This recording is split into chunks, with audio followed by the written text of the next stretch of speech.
Olá e bem-vindos ao podcast Conecta ESG, o seu podcast com profissionais especialistas em sustentabilidade ESG e negócios sociais.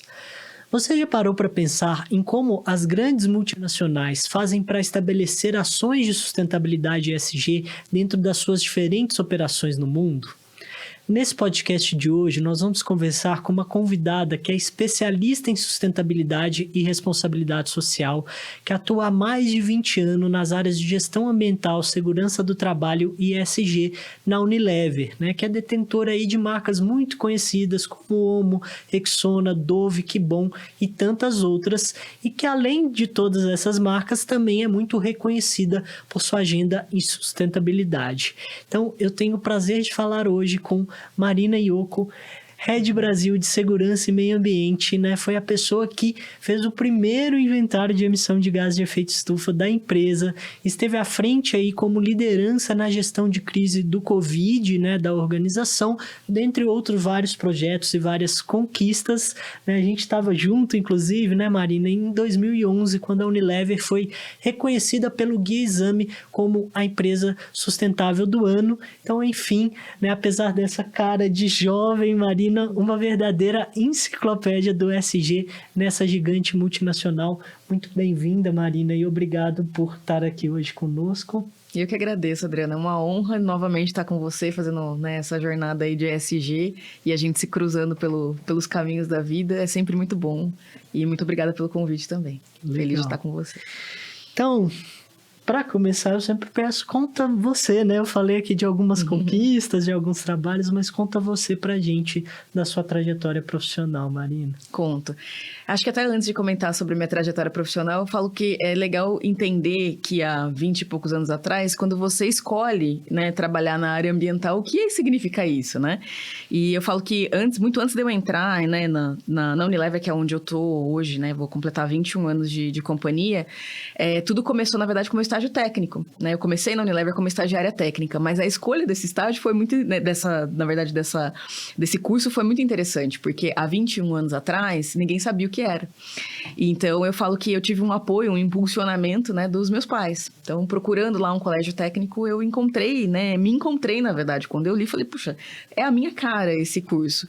E na época, todo mundo falava, não, vai fazer técnico de química ou de qualquer outra, jornada de enfermagem, enfim, coisas que eram, na época, talvez, profissões já mais estabelecidas. Mais sex appeal, assim, Exatamente. E aí todo mundo olhava, E até meus pais falaram, você vai fazer o que exatamente? Técnico em meio ambiente, tem a ver com biologia, Tem a ver com o quê? Vai plantar árvore. Vai plantar árvore, enfim, ninguém entendeu nada. E foi muito interessante, porque depois, obviamente, todas as minhas graduações foram relacionadas a essa agenda. Fui trabalhar com a área de segurança também do trabalho. E começo num mundo onde ele é totalmente incerto, onde a gente não sabe, não sabia para que caminho a gente ia. Talvez tenha sido a escolha mais iluminada da minha vida. Eu falo que, graças a Deus, consegui aí me encontrar, tenho me encontrado e continuo entendendo que é uma agenda que ela vai continuar incerta, e que a gente vai trilhando, e tive a oportunidade de fazer isso dentro de uma companhia que eu amo, que é a Unilever. Contando um pouquinho da minha jornada, então eu comecei como estagiária técnica numa fábrica, onde a gente, na época, tinha muito forte a ISO 14000, Então a nossa jornada de meio ambiente começou já nesse capítulo, porque anteriormente a isso não tinha nada, Então eu já entro talvez num capítulo um pouco mais formado, onde já existia a ISO, enfim. E aí fui dando sequência na minha vida, entendendo um pouco o que era a gestão ambiental. A gente foi construindo esse quebra-cabeças dentro de uma fábrica. Depois, a Unilever, ela criou a primeira posição de sustentabilidade no Brasil, e eu tive a oportunidade de entrar nessa posição. E aí, quando você comenta, foi o primeiro inventário de emissões, parece que faz muito tempo. Na verdade, 20 anos não é tanto tempo assim.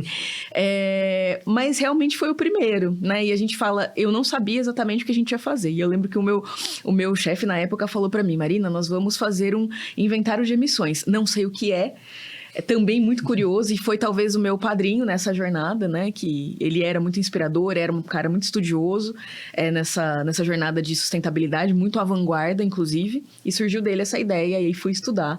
E fui, trilhando o meu caminho, conheci você, conheci outros colegas aí tão importantes na jornada. E aí foi que a gente viu, ao longo, depois de mais 2 anos, a Unilever realmente estabelecendo, um plano de sustentabilidade com muita clareza, muita robustez, e aí a gente, como companhia, se entendeu, né, como isso ia fazer parte do nosso DNA. Então, eu saí de uma área muito ambiental, aparentemente muito pequena ali no meu mundinho, de uma fábrica só, e vi isso ganhar uma proporção imensa, né, numa companhia gigantesca, e isso foi muito bacana, né? Então, estamos aí acompanhando essa jornada desde então. Quer dizer, aquele investimento lá atrás, então, de quem não sabia bem aonde isso ia dar, deu muito certo, né? Sim. Você foi crescendo e, enfim, galgando posições dentro da companhia. E uma coisa que eu queria, então, agora que você se apresentou, começar perguntando, né? Teve um outro episódio que eu tive aqui com o Renan Rocha, que trabalhou com a gente nessa época, e a gente comentava um pouco justamente da importância que foi lá em 2010, né, quando o Paul Pullman, CEO da Unilever, estabeleceu o Plano Global de Sustentabilidade, né, que aquilo, a gente também foi pego muito de surpresa de entender aquele plano, de ajudar a traduzir aquele plano, né, para as operações do Brasil, mas aquilo, né, trouxe realmente o tema da sustentabilidade para a pauta dentro da empresa. E aí o que eu e o Renan brincamos, que a gente acabou ficando ali mais um tempo, mas a gente saiu mais ou menos até numa época parecida, e você seguiu essa jornada, né? Então você teve essa oportunidade de acompanhar também a implantação desse plano, o que funcionou, o que não funciona tão bem.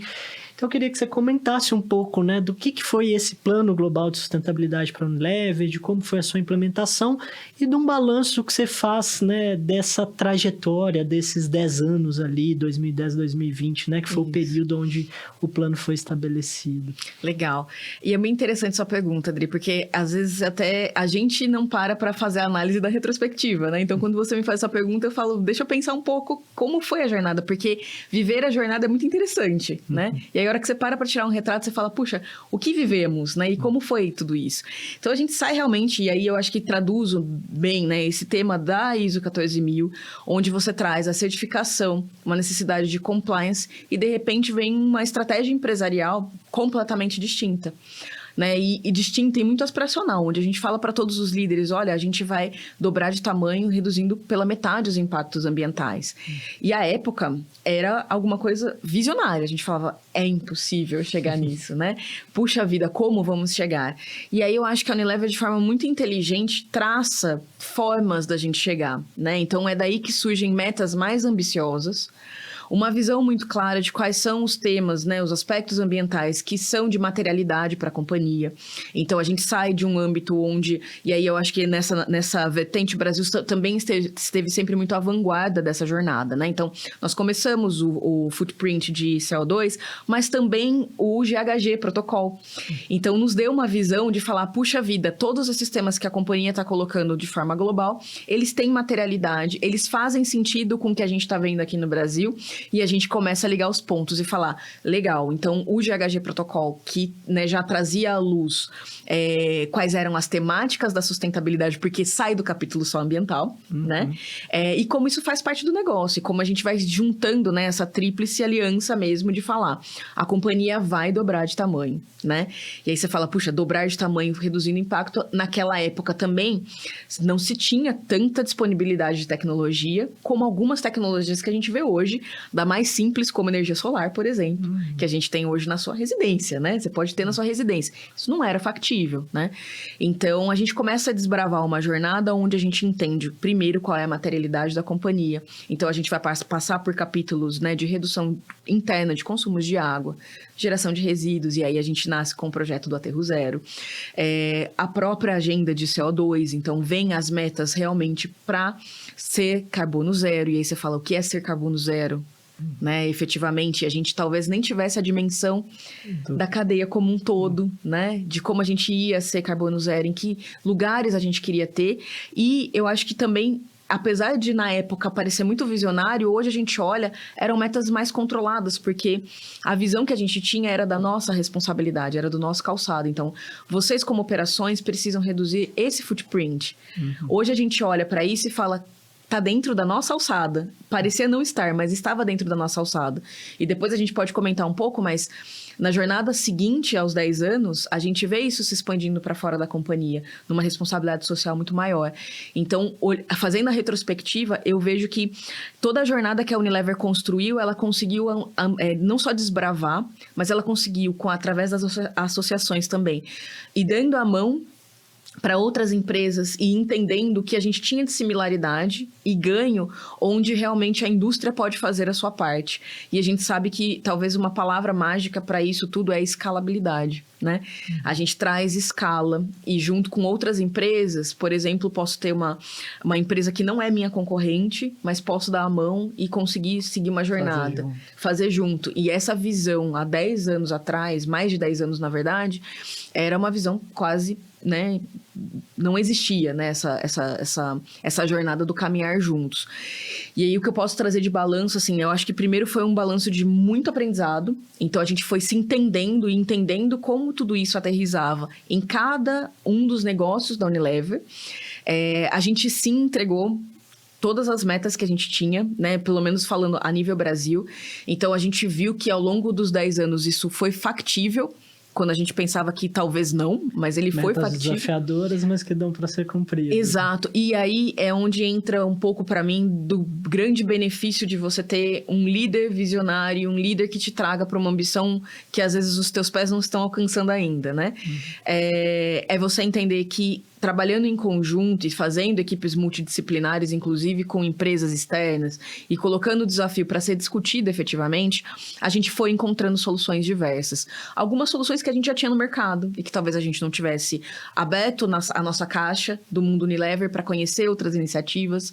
Iniciativas que foi a gente mesmo que se colocou à vanguarda, né, de construir junto com o fornecedor, de olhar para a nossa própria tecnologia, que às vezes é muito particular mesmo, né, e de trazer redução de emissões.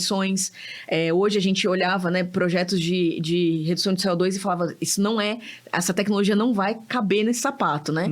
E a gente vê projetos gigantescos sendo entregues, também da redução do consumo de água, mas também uma mudança não só no perfil de consumo, mas nos próprios produtos, né? Onde a gente vê os produtos concentrados, por exemplo, tem muito desse olhar da tecnologia para o produto e como o produto já te entrega a redução de impacto, né, ambiental. E que traz um pouco isso que você comentou também, né, Marina, assim, de um olhar não só do impacto dentro da operação de vocês, mas quando você fala de um produto concentrado, é também para o consumidor. Exato. O produto impactar menos ali na ponta. Exatamente. Né? Então, e aí eu acho que essa talvez tenha sido a jornada, de você sair de um ambiente muito introspectivo, onde a gente, dentro de casa, começa a pensar o que vai fazer, a entender quais são os passos que a gente vai trilhar, que são além do compliance. Eu acho que essa, para mim, talvez tenha sido a maior diversão de curtir essa jornada. É a gente sair só do compliance, se entender como a agenda social também impacta, como a nossa responsabilidade com segurança de processos, por exemplo, está casada com a agenda de reputação. E aí, tudo isso vai se transformando em robustez. A gente realmente hoje sabe qual é a nossa pegada, e esses dados, talvez com um olhar mais amplo e mais transversal, eles eram mais limitados, a gente tinha algumas informações, mas talvez não tantas, e obviamente com muita metodologia. Então a gente encontra metodologias no mercado que também muito na vanguarda. Eu acho que, se eu não estou enganada, a Unilever foi a primeira empresa de bens de consumo no Brasil que conseguiu conquistar o nível ouro do GHG Protocol na época, né? Então você fala, para eu desbravar isso eu preciso conhecer, preciso estudar mais, talvez eu não tenha tantas referências, e aí talvez esse aprender junto com o fazer trouxe realmente resultados que aí na sequência de tudo isso fazem com que tudo isso entre no nosso DNA mesmo, né? Então, eu acho que eu trabalho muito com mudança de cultura, quando eu falo da área de segurança, que é mais a minha praia hoje, e eu pude vivenciar a mudança de cultura de sustentabilidade. E a gente sai de um mundo onde a área de sustentabilidade são as pessoas de meio ambiente, para se entender como uma companhia onde todo mundo faz sustentabilidade na sua jornada, e como líder você lidera sempre, às vezes mais diretamente, às vezes mais indiretamente, mas você é protagonista dessa agenda. Então, para mim, o balanço talvez mais fantástico foi ter vivido a mudança de cultura e ver isso incorporado no seu DNA. E pós 10 anos, né, quando a Unilever relança as suas metas, a gente vê isso sendo multiplicado e talvez a palavra seja amplificada, onde as nossas responsabilidades não são mais numa fábrica, mas ela também se amplifica para o ambiente que eu tô e para o impacto ambiental que eu posso causar. A gente sai de uma agenda talvez de mais certeza, que é o impacto direto que eu causo, para uma agenda totalmente incerta, que é de mudanças climáticas, né? E a gente vai atuando numa agenda que a gente tem dados científicos, mas que a gente muitas vezes fala, será que isso mesmo vai acontecer? Quando a gente fala, por exemplo, do aquecimento global. Mas entendendo da nossa responsabilidade e, de novo, do quanto a gente pode impactar em escala. Então, vem aí as metas, né, que são talvez a forma como o Unilever quer traduzir para o mundo externo, como efetivamente a gente trabalha no mundo interno. Perfeito. Você comentava comigo, né, também então dessa mudança, porque acho que lá atrás, quando a gente, né, quando a Unilever começa essa jornada, essa visão dos compromissos era uma visão, então, muito interna, né? Então, por exemplo, você falava lá, eu vou reduzir o consumo de água nas plantas em X% e etc. E hoje, para um momento, quando você fala, né, talvez desse segundo momento da empresa, né, passado esse primeiro plano, que é falar, bom, agora eu preciso trabalhar em áreas de escassez hídrica, né? Então, quer dizer, eu deixo de olhar só para dentro da minha operação para ter compromissos que começam a olhar também para a questão maior, né? A gente tem dados aí de escassez hídrica, de que até 2025, mais de 35% da população vai estar sofrendo com questões ou de falta de água, ou questões de saneamento, enfim. Então, como é que é essa mudança de chave também de trazer esse olhar mais expandido e falar, cara, eu não sou só responsável pela minha operação, mas eu preciso realmente engajar minha cadeia, fornecedores, trazer o meu cliente, o meu consumidor também para dentro disso, se eu quero falar, por exemplo, de escassez hídrica. Essa jornada, ela foi acontecendo, acho que de uma forma até natural, porque ela precisava existir, né? A gente não trabalha isolado, né? E aí, ao longo desses anos, a gente foi também engajando, né, a cadeia anterior, então os nossos fornecedores, entendendo melhor quais camadas a gente afeta, né? Tanto anterior, com as matérias-primas, quanto posterior, com todo o pós-consumo. E eu acho que essa jornada de construção, da expansão que a gente vem tendo, Adriano, ela passa muito pelo conhecer os seus impactos, né? Então, quando a gente fala sobre, por exemplo, escassez hídrica, efetivamente, vamos aterrissar isso. O que é a escassez hídrica? Onde é a escassez hídrica? O que bioma eu estou falando? Então, às vezes, o bioma de uma operação que eu tenho no estado de São Paulo, ele está afetando o Nordeste do Brasil. Às vezes até fora do Brasil. Então, a gente passou a estudar e a entender uma cadeia, e eu acho que isso a Unilever faz de uma forma muito respeitosa e muito responsável, inclusive, que é a gente, para ter uma ação interna, estuda-se muito. O impacto real que você tem, as chaves de você entender cientificamente se aquilo está fazendo sentido, e um cuidado gigantesco em efetivamente, a partir do momento em que a gente toma a decisão de ter uma ação, entender toda a cadeia de impacto que ela tem.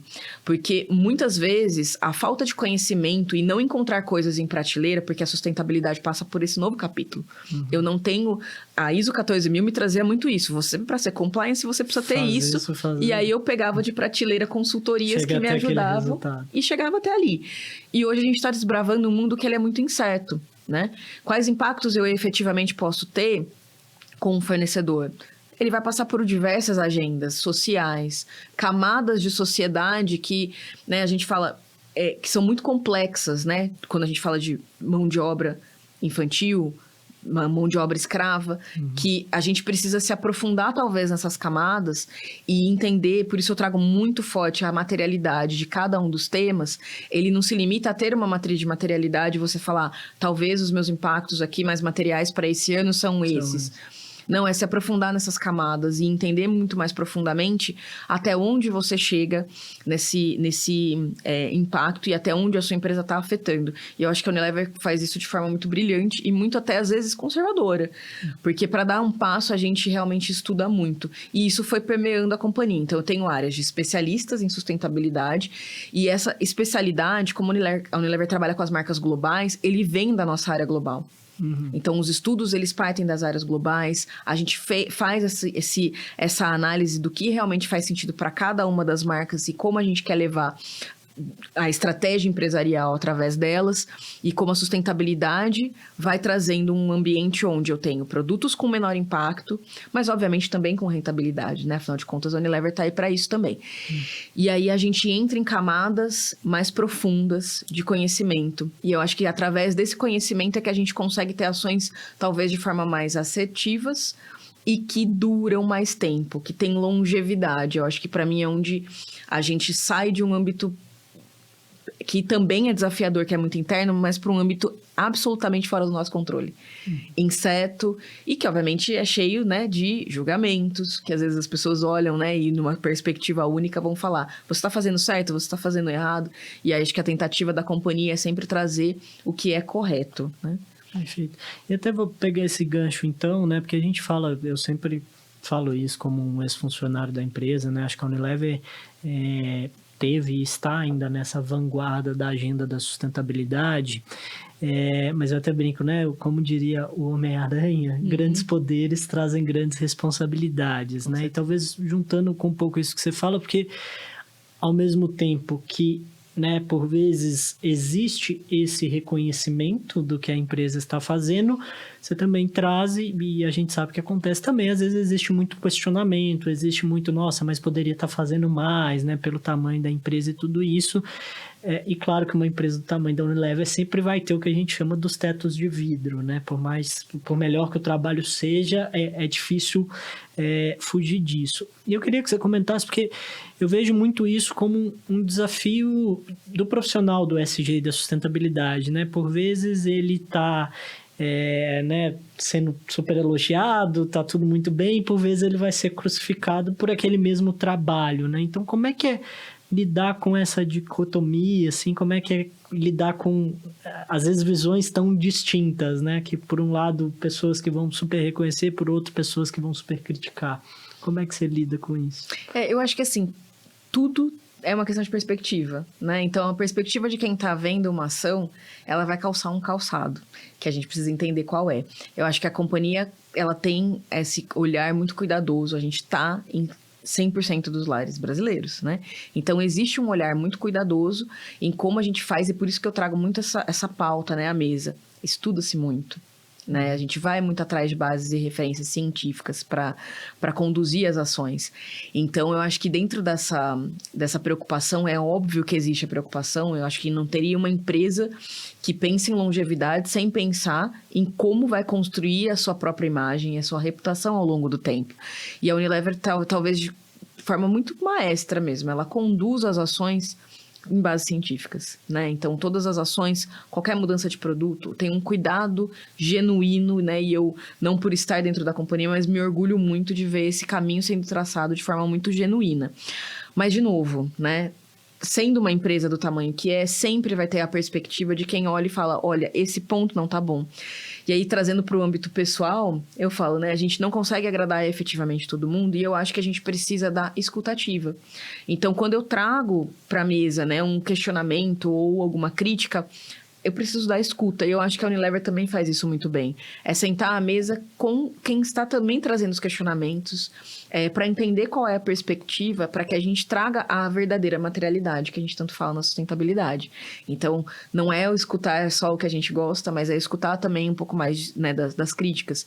Também se colocar em fóruns importantes, onde a gente também tem esse posicionamento, traz, obviamente, né, o teto de vidro, mas traz também onde a gente entende que traz, que vai construir a escalabilidade e o balanço, né, esse equilíbrio entre as coisas positivas e também as críticas que vão ser naturais, eu acho, ao longo da jornada. É isso que você fala da escutativa, né? Inclusive, que é isso, o processo da materialidade, ele parte desse pressuposto, né? Você precisa ir lá ouvir seus stakeholders, né? Também não é só o que eu acho que é impacto, porque às vezes o impacto percebido por uma comunidade, o impacto percebido por um consumidor, ele é diferente daquele impacto que é o que eu acho que eu estou causando. Né? Exatamente. Então, acho que passa por essa...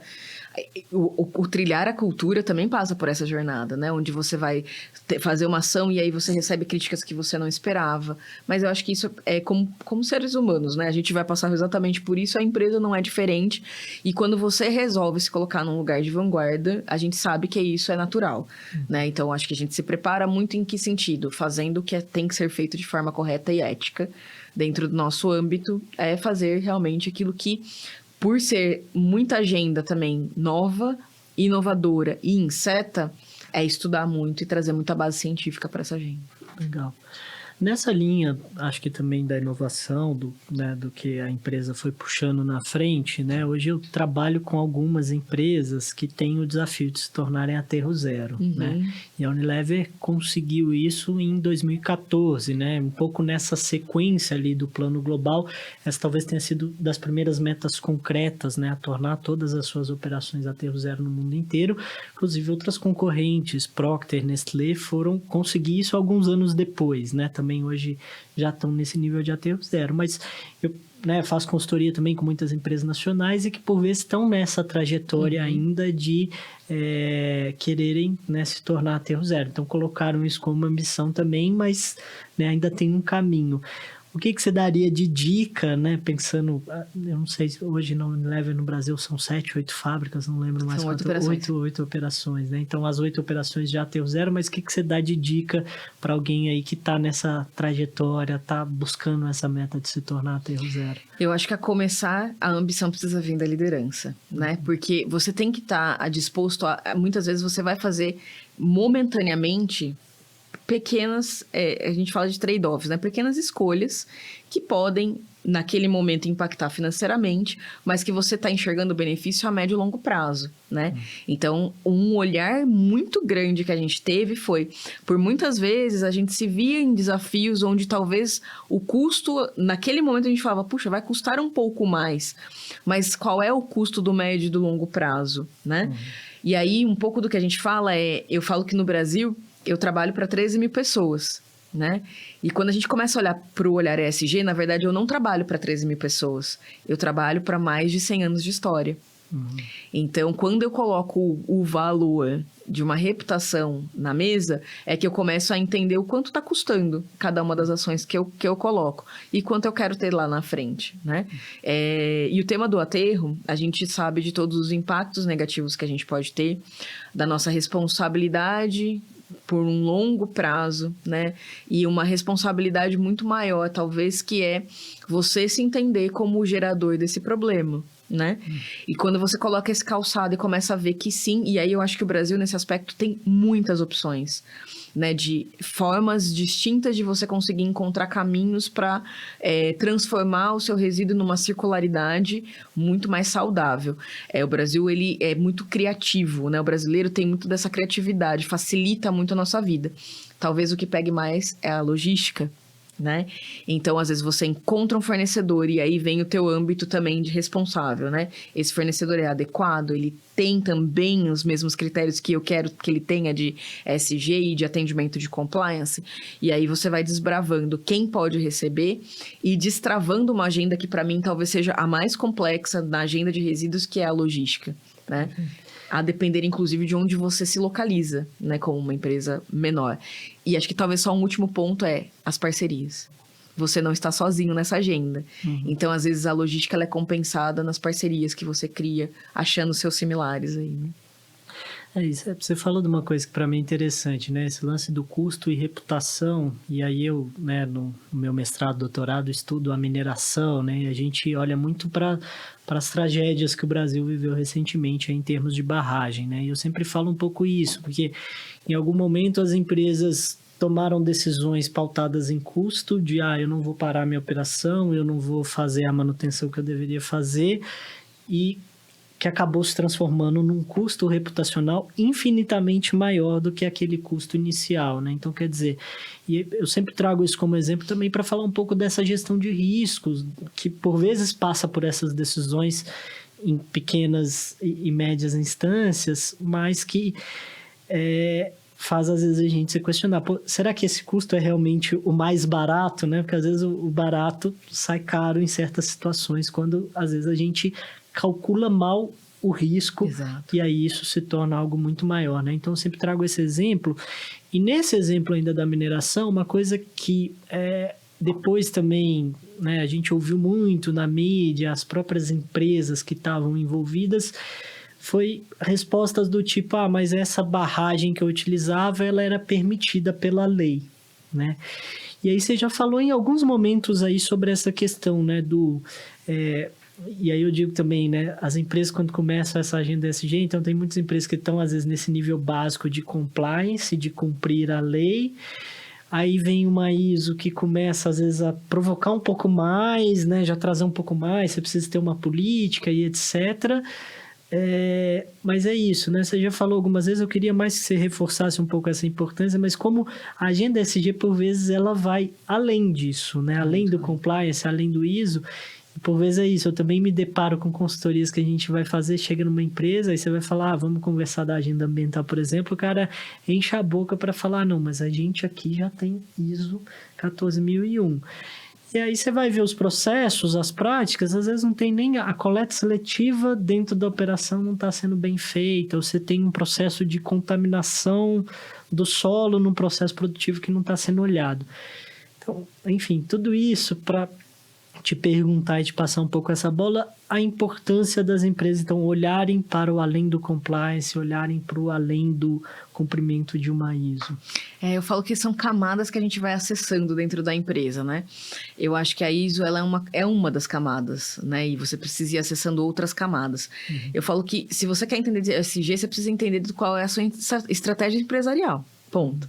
Se você entende onde você quer chegar, quão impactante pode ser a tua produção, a tua cadeia, e toda a camada que você acessa, seja através do impacto anterior, que são as matérias-primas que você usa, ou de serviços também, né?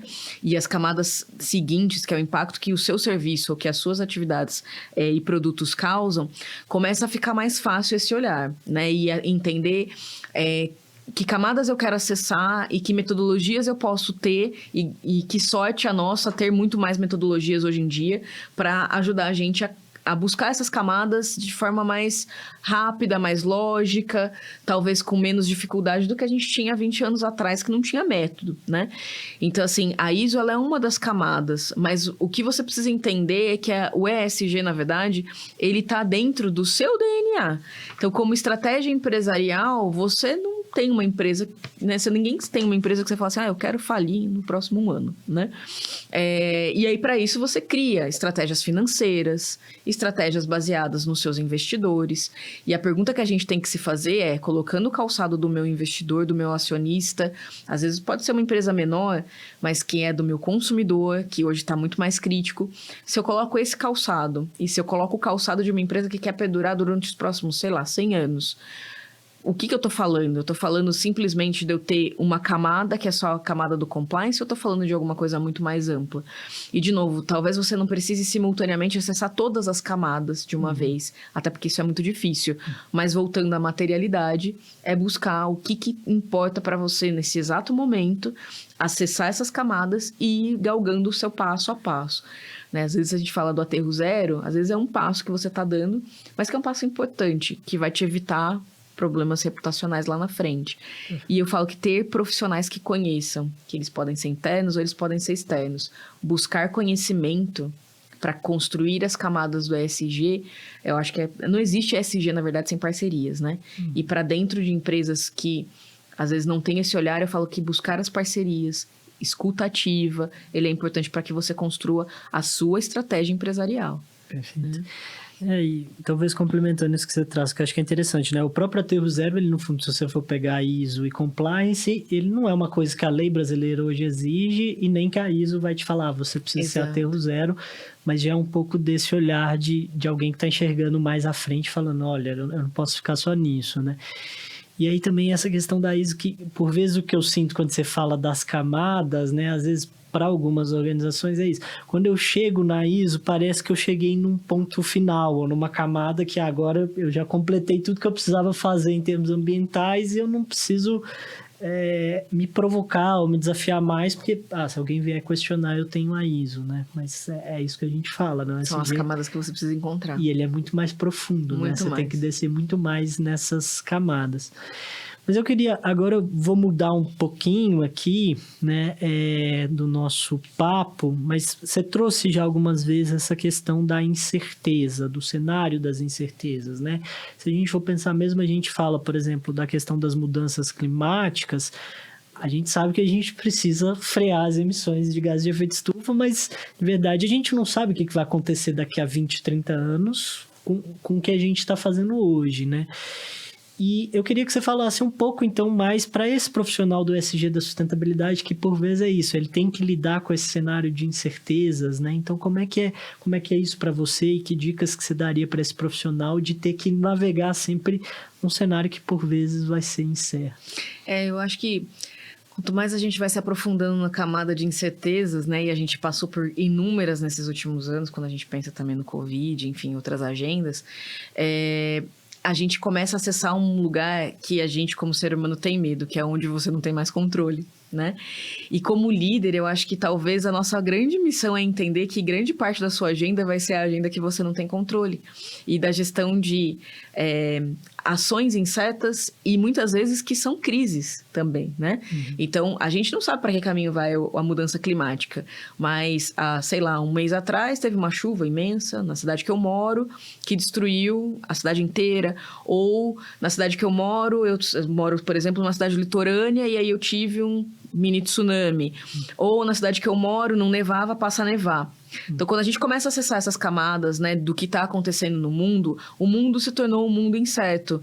Se você perguntasse há 5 anos atrás para alguém, perguntando se ia ter uma pandemia, e quando a gente vê Fórum Econômico Mundial fazendo os estudos, a pandemia não era uma certeza. A pandemia passava de longe. Nem era um risco mapeado. Não era um risco mapeado, né? Então, quando a gente começa a pensar que coisas que acontecem... E aí, a nossa geração passou por isso muito claramente com a pandemia, né?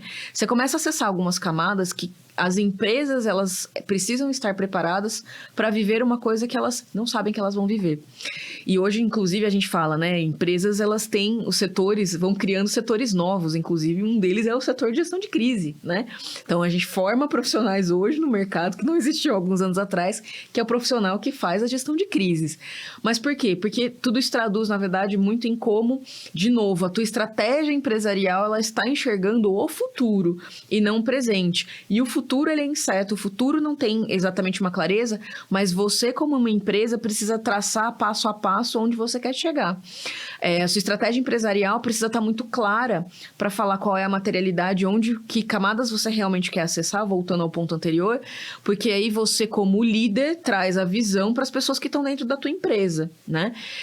E as pessoas certas, os profissionais corretos, porque no final das contas, a gente está falando de um mundo onde a empresa ela é feita de pessoas, né? E você, como líder, precisa estar à frente dessas agendas.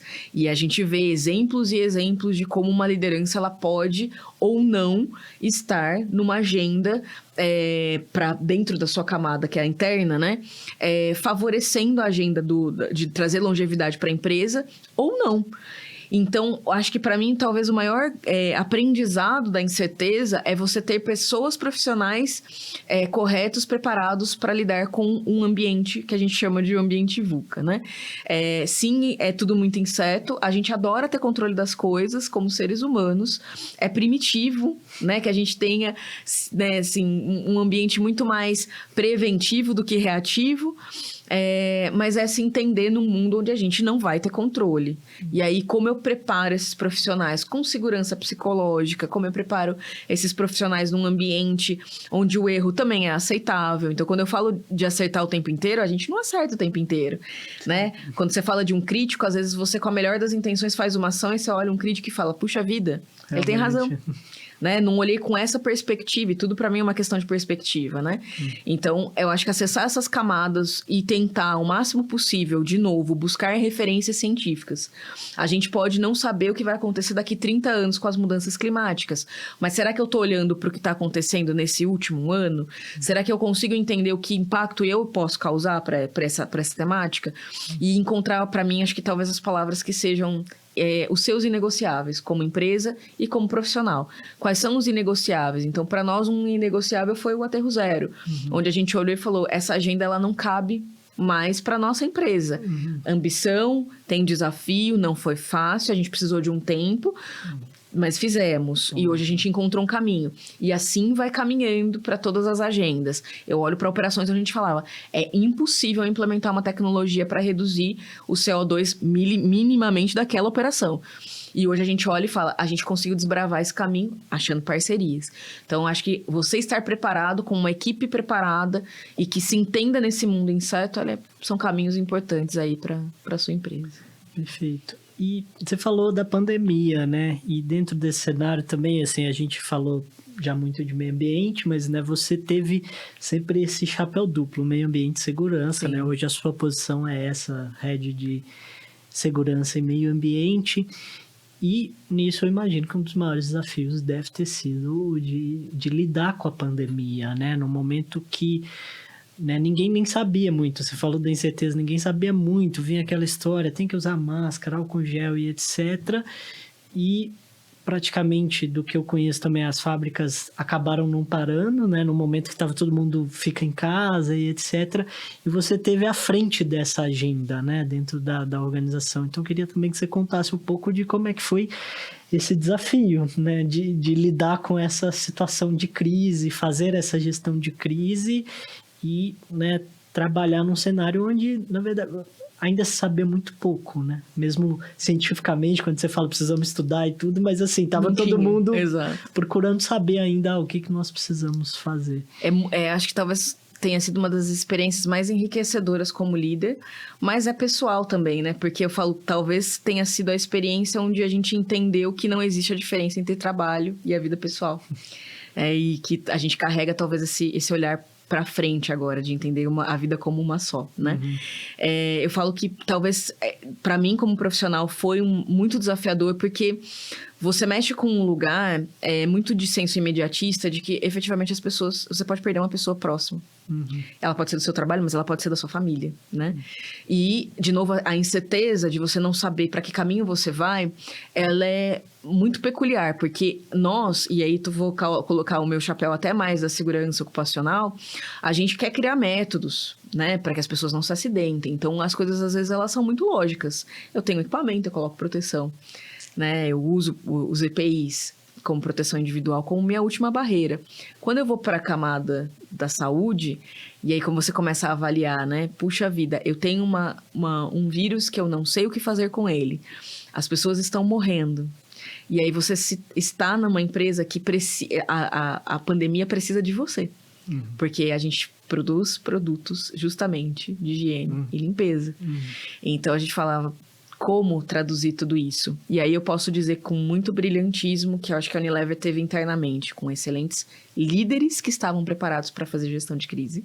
Por isso que eu falo que a incerteza passa por isso. Eu tive a oportunidade de viver isso e tive grandes líderes que me ajudaram a trazer essa tranquilidade, mesmo num ambiente muito incerto. Qualquer coisa que a gente tinha de indícios de que aquele era o melhor caminho e que tinha um embasamento científico mais próximo possível, a gente adotava aquilo como uma prática. Então, nós fomos realmente uma das primeiras empresas que adotou protocolos muito rígidos, e a Unilever muito rapidamente criou uma metodologia mesmo, né? Então, a gente falava, olha, se você tiver esses indícios, você vai com esses controles. E aí, eu falo que no meu calçado facilita muito a minha vida, porque aí eu consigo dar diretriz, né? Uma visão mais clara do que precisa fazer, e para também tentar gerar um mínimo de conforto para as pessoas irem trabalhar, ou até mesmo traduzir isso para suas casas, para suas famílias.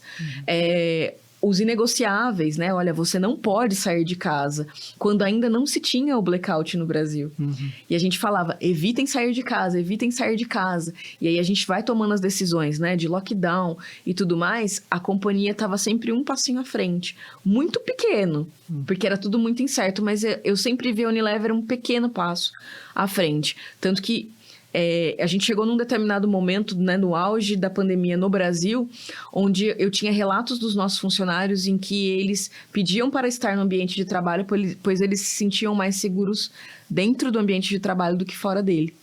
Então, eu acho que, de novo, né, casando algumas agendas, que é trazer o melhor dado científico que você pode para aquele momento, com líderes que têm e te traduzem no dia a dia uma segurança psicológica para você ter confiança. Porque passava por isso, né? Será que as pessoas vão querer trabalhar? E aí, criar esse ambiente de segurança psicológica, ele não é uma coisa que foi criada no dia da pandemia, do lockdown. É uma coisa que vem se construindo há muito tempo na companhia, né? Então, as pessoas confiarem, né, nos líderes que estão ali e falarem... As decisões que estavam sendo tomadas. É a decisão melhor que eu posso ter, e muita comunicação. Muita transparência. Então, a gente tinha níveis de comunicação todos os dias. E essa comunicação não era local. Eu tinha comunicações globais o tempo inteiro e elas vinham em camadas até chegar na pessoa que estava ali fazendo uma produção. Então, é conduzir tudo isso e, obviamente, respeitando. Então, como eu faço a produção no nível de contingência, trazendo menos pessoas, né? Eu falo que, como líder, eu acho que a gente enriqueceu muito, porque a gente talvez tenha visto o lado mais sensível do ser humano na pandemia, mas pôde transcender o ambiente de contato, de controle, de trazer um cuidado genuíno para fora das pessoas, do ambiente de trabalho. Então, eu falo que talvez tenha sido um momento de maior união, né, da companhia. Legal. E foi, apesar de muito difícil, porque a gente perdeu pessoas, né? Eu perdi pessoas próximas. A gente fala que talvez tenha sido uma das conduções mais... uníssonas da companhia, né? Todo mundo foi para o mesmo lugar, no mesmo momento, seguindo as mesmas coisas, e a gente ganhou muito com isso pós-pandemia também, né? Legal. E Marina, você falando disso, né? Acho que a pandemia, nesse sentido, e de olhar esse lado pessoal, né? Acho que a pandemia, ela acabou escancarando também algumas coisas que já vinham sendo faladas, né? E eu acho que dentro disso, uma das coisas que veio com força foi a história do burnout, né? A doença do esgotamento profissional. A OMS, inclusive, depois vem a reconhecer o burnout como uma doença de segurança ocupacional, né? Então, como parte uma doença do trabalho, né? Vamos chamar assim. E o Brasil hoje, a gente, infelizmente, o segundo país do mundo com mais casos de burnout, também, né, acho que é atrás só do Japão, também líderes em algumas estatísticas de ansiedade, de depressão, né? Então, a gente tem realmente um desafio como país, como cultura, de enfrentar isso. E aí eu queria que você falasse um pouco, assim, do papel da empresa com relação ao burnout e do papel também, você sempre fala muito aí, dos líderes da organização para olhar para isso. Nossa, eu acho que é um tema bem sensível, né? Porque ele vai te afetar em outros lugares também, né? Eu acompanho, e acho que tá com mais até propriedade, a Isabela Camargo, que é, né, uma jornalista, ela traz muito isso na sua fala, né? O burnout, ele é uma consequência de momentos onde você tem cansaço, que vão persistindo, seguindo de um esgotamento. Esse esgotamento persiste e você tem um momento de gatilho. Que dá uma pane. E o gatilho sempre acontece, né? Você vai ter alguma coisa que culminou o seu gatilho. E ele te gera aquela... né, assim, talvez o copo que transborda, né? Ela pessoalmente, inclusive, né, esteve com a gente e trouxe um pouco da vivência pessoal dela. E o que eu falo assim, o que a gente vê hoje é um ambiente de trabalho que precisa ter um olhar colocando as pessoas no centro. Não existe uma empresa que não tenha as pessoas fazendo a empresa caminhar para frente. Ela pode ser uma empresa que tenha níveis de automação, né, um caminho robotizado, caminhos de inteligência artificial, mas você tem alguém pensando por trás, né? Então, eu falo que a gente tem que aproveitar de tudo isso para olhar para o ser humano, talvez, e a pandemia me traz muito isso, né, que não existe a vida do trabalho e a vida pessoal. Essa vida, ela caminha junto, né? E a pessoa, ela não deixa a casa para ir para o trabalho e vice-versa. E esse esgotamento, ele vem justamente nesse encontro, onde em nenhum dos dois momentos os pilares estão equilibrados para ela conseguir ter um descanso mental, um equilíbrio, seja ele, né, espiritual, seja ele de exercício físico, exercícios... de respiração, que o Mindfulness hoje é reconhecido como uma das ferramentas que a gente pode atuar em cima desse cansaço. Enfim, e aí eu acho que a empresa, ela talvez tenha um papel essencial de ajudar também no conhecimento. Porque o autoconhecimento, às vezes, ele é uma porta que você sozinho, você não se encontra, né? E a pessoa, muitas vezes, ela não consegue reconhecer que ela está nesse estado. E você tem, né, o burnout, ele traz, na verdade, muito antes do seu copinho transbordar, ele traz muitos indícios de que o copinho está transbordando. Então, para mim, o burnout, ele tem que ser um capítulo muito bem discutido com os líderes, para que os líderes primeiro saibam lidar com essa agenda.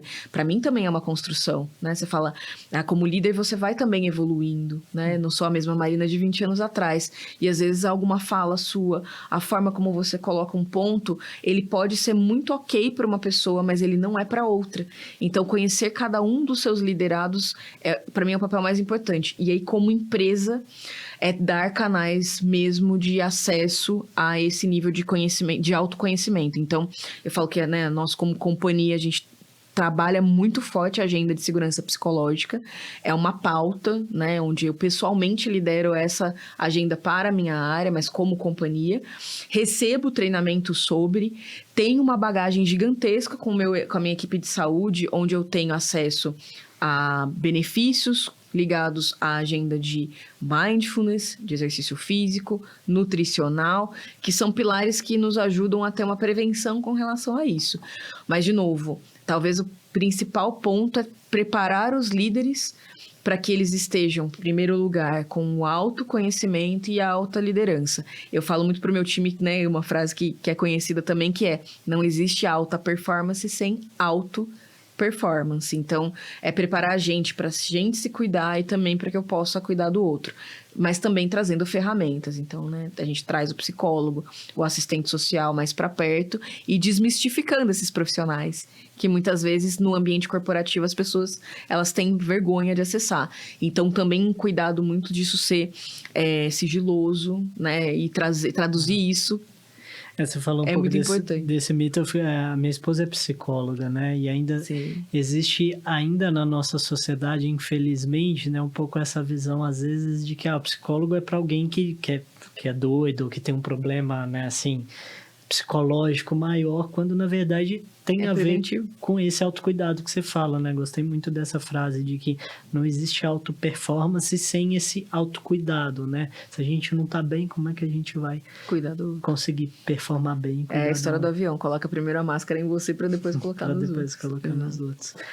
Perfeito. Marina, o papo tá muito bom, mas eu preciso também encaminhar um pouco para o fim. E um tema que eu tenho abordado aqui em alguns outros podcasts também, o pessoal já me ouviu falar, mas eu sempre gosto de trazer à tona aqui, é o tema da liderança feminina na empresa, né? E você me contou que você hoje tem se envolvido em alguns grupos, né, dentro da empresa relacionados ao tema, grupo de afinidade, grupo de mulheres engenheiras, né? E aí, ao mesmo tempo, também a gente conversando, você vai me contar de uma reportagem da Forbes, né, que vem falar que, tá bom, as empresas de fato estão avançando nessa agenda, né, da igualdade de gênero, mas isso, infelizmente, não está se refletindo ainda no C-Level, né, naquele nível de CEO, de CFO, etc. A gente segue tendo ainda homens brancos, né, predominantemente, né? Então, eu queria que você comentasse um pouco da sua participação nesses movimentos, como é que em 20 anos de companhia você vê isso mudando ou não mudando, enfim, e até pensando um pouco também no nosso ODS 5 de igualdade de gênero. Com certeza. Para mim, talvez a pauta de equidade e diversidade ela seja uma das mais importantes dentro da empresa. De novo, não dá para você conduzir uma estratégia empresarial sem saber quem está sentado do outro lado. E muitas vezes, se você não tem essa representatividade dentro da sua empresa, você nunca vai saber para quem você está vendendo serviço, para quem você está vendendo produto, e talvez você nunca se adeque em fazer o produto adequado para essas pessoas, né? Ou o serviço adequado para essas pessoas. E aí você vai passar por diversas, né, grupos de afinidade. Trago muito o tema da liderança feminina, porque, de novo, tive muitas portas abertas. Eu falo que grande parte dos meus líderes foram homens, e eu tive lideranças femininas muito fortes, e que também desbravaram muitos caminhos para eu chegar onde eu cheguei. Então, eu passei passei por inúmeras mulheres que eu vi, e aí com um pouco mais de tempo, momentos onde a gente olhava e falava, olha, a minha líder é a única líder que tá ali no ambiente, né, de um board ou de uma alta liderança. E eu acho que a gente precisa colocar, talvez, nessa camada, intencionalidade. Para mim, acho que talvez seja essa palavra, né? Eu tenho que ter a intenção e o olhar de que a diversidade e a equidade, elas são importantes. Então, vou dar o exemplo da liderança feminina, mas eu preciso colocar intencionalidade, vi isso acontecer ao longo dos meus 20 anos, que é, olha, sim, a gente vai colocar para os líderes um maior conhecimento, maiores letramentos sobre o assunto, para que você entenda por que a gente está falando de uma liderança feminina. Sim, é mais importante você ter um grupo de pessoas pensando com mais diversidade, e você vai entendendo que isso faz total diferença para que a sua jornada como empresa prospere, né? E aí, também letrando muito quem está nas cadeiras hoje, para entender o porquê e o propósito, né? Eu acho que muitas vezes as pessoas não entendem o porquê e o propósito, porque isso está enraizado na nossa ancestralidade, né? Que não enxergava as mulheres, e isso é muito pouco tempo, na verdade, se a gente para pensar, né? Então, quando eu coloco a agenda, né, eu participo mais ativamente da agenda feminina, eu falo 45% do grupo que trabalha comigo diretamente é mulher. Né, e eu tenho a oportunidade de enxergar o futuro delas, como que elas vão se protagonizando uma agenda mais forte. E aí me pergunto também, quando eu vejo, né, e citei, né, a gente falou sobre a pesquisa da Forbes, eu vejo o mesmo número de mulheres entrando nas empresas entre 2017 e 2022, que foi a pesquisa feita.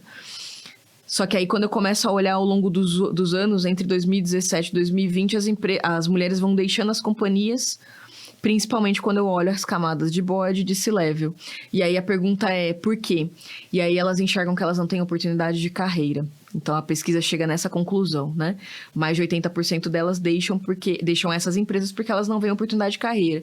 Que vai passar por uma camada onde você não dê oportunidade, né, de flexibilidade. Então, eu sou mãe recente, né, do Theo, vi o quanto, mesmo o meu olhar feminino, ele precisava ter um cuidado um pouco mais específico com as mães.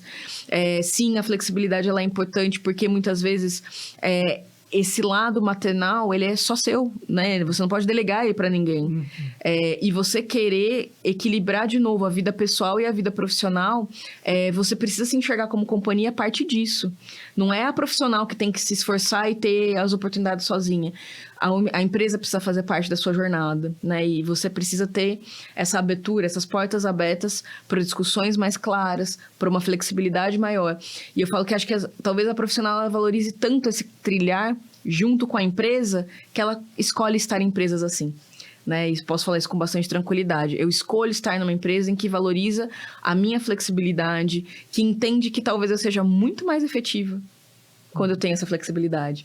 E às vezes a gente acha que isso é ineficiente, né? Quando a gente traz camadas mais profundas, a gente vai enxergar a maternidade como um empecilho, como um obstáculo. E já vi pesquisas falando que depois que você é mãe, você inclusive consegue ter mais efetividade, porque você tá mais focada. Você tá mais focada. E você, né, efetivamente, talvez aí consiga entregar mais. Mas, de novo, eu acho que volta muito pro trilhar, como você como líder tem um papel protagonista em dar as oportunidades e abrir as portas corretas para que essa mulher, ela entenda que o papel dela tem um caminho para cima, de que você ser líder de uma organização também te traz flexibilidade e não amarrar, né, a sua agenda e não amarrar a sua vida profissional a baixa possibilidade de você também casar a sua vida pessoal. E falo da maternidade porque talvez seja mais óbvio, mas você pode não querer ser mãe e tá tudo bem, e também querer ter sua vida pessoal equilibrada, né? Então, eu acho que esse olhar para o ser humano mesmo, né? E saber as diferenças de cada uma dos grupos de afinidade, e entender que essa diferença é a mais rica que você pode ter dentro da sua empresa, para mim é um caminho que, se você não está olhando para isso como empresa, talvez você não vá levar a sua empresa a ser longeva, né? Você está realmente... A pergunta que você tem que se fazer é para quem você está vendendo e para quem você está prestando um serviço, né? E eu acho que assim a gente consegue trazer realmente muito mais propriedade, estar muito mais traduzindo, né, o resquício que a sociedade nos deixou como pessoas que estão nessa geração, que podem levar uma geração muito mais saudável para frente, assim. É uma missão de vida muito mais até, né? Legal. Marina, com imensa gratidão que eu encerro nossa conversa Papo hoje. muito bom. Você sabe que eu sou seu fã de carteirinha, então siga sendo essa recíproco. líder inspiradora, essa mulher inspiradora, atuante, né? Acho que não só a Unilever, o mundo precisa de lideranças como você. Para você que nos assistiu, espero que tenha gostado aqui dessa conversa, desse papo, conhecer mais da Marina, mais do trabalho que a Unilever vem fazendo. Se gostou, curte, nos acompanhe, compartilhe com alguém que você acha que vai gostar também de ouvir esse nosso papo. Um abraço e até a próxima.